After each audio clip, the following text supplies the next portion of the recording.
Welcome back to the Baby in the Crib. This is clip number 11. This one's going to be a short one. I just wanted to mention in this one, going back to the book Mysteries of My Father by Thomas Fleming. Reading that book, there was two things in the book that kind of stuck out to me. I know I mentioned his book before. I didn't go into detail about the two things. The first one being, he states in May of 1932, there was an incident in his home. His mother and father were sitting having a conversation about going on vacation. Actually, the mother had mentioned about going down to the shore for 2 weeks during the summer. And a little bit of an argument started. The father, Teddy, as they called him, had said that they didn't have the money, they were in a depression, and it kind of started into a little bit of an argument. And I don't know, most people back then, I'm sure, if you grew up in well, this was before the 60s, but I know our apartment in Jersey City, the bedrooms were always off of the kitchen. At least 1 or 2 bedrooms would be off of the kitchen. And it states in the book that he's in his bedroom and he's still awake. And of course, he can hear what his mother and father are talking about. And he kind of chimed in when his father had said that he didn't, that they weren't going to go away. They didn't have the money. And so Thomas, of course, started to whine a little bit that he wanted to go down the shore. But anyway, the father, Teddy, held off and whacked him, sent him sailing across, and made him hit his head on the headboard of the bed, which left him with nice size little bump there. I shouldn't say little bump. It sounds like a big bump. But anyway, I mean, if you read the book, you know that the father was not in the habit of beating up his children. This was like an isolated incident. But the part that stuck out to me was that this occurred in May of 1932. Now, to me, it shows there was tension going on. Something must have been going on. I mean, he states that his father, this usually wasn't the way his father was. So something was going on to create the tension in the air. And that was May. So that incident fell right after the kidnapping, but before they found the baby. So kind of gives you an idea of, that maybe something was going on within the area at that time. Now, the second thing, and this is why the two incidents that sticks out to me are actually, could be maybe related. The second one, he states that after the kidnapping, now this had to be, the way it's written, it had to occur after they found the baby.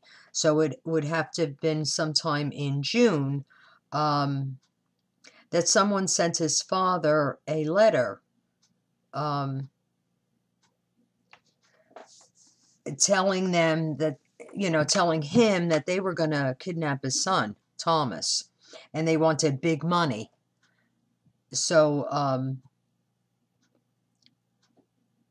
he would have, it states here, for 2 weeks, a plainclothesman followed me back and forth to school. I was never told to accept a ride in an automobile from a stranger. Then there was another incident which occurred a short time after that. The father was not at home. They heard somebody down where the basement, a lot of the basements then would be a door outside leading into the basement. somebody was messing around with the door. They had stuck a screwdriver in it to try to pry open the lock. But you would wonder why his father would receive, a kidnapping letter regarding his son. I mean, here's a man, all right, he was in charge of the 6th Ward. He ran things down there for the mayor. But he was no rich man by any means, so why would they choose to pick his child? My thought is maybe someone knew that that baby was in the area.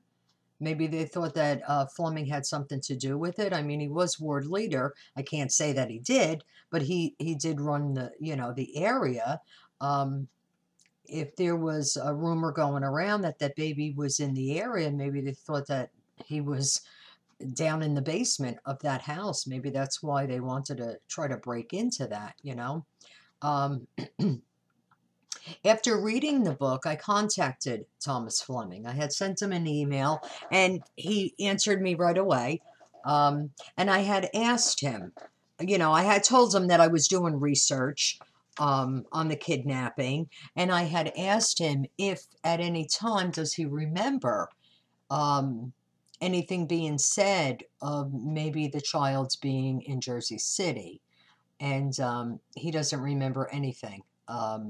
As far as that, he doesn't remember anybody mentioning the baby, only that the child was kidnapped, and then him having a kidnap threat against him also. But any talk in the neighborhood as to the baby being there, he doesn't remember hearing that at all. So, but it makes you wonder why he would have been picked, chosen. There was a million kids in that neighborhood. Why Teddy Fleming's son? But it just, that's just a question. It's, I'm curious why that happened. But anyway, the book itself, Mysteries of My Father, is a very good book to read. If you're interested in the politics in Jersey City, it gives you a really good insight as to how things operated. And, growing up, what it was like, to live with a person that was so heavily involved with the mayor.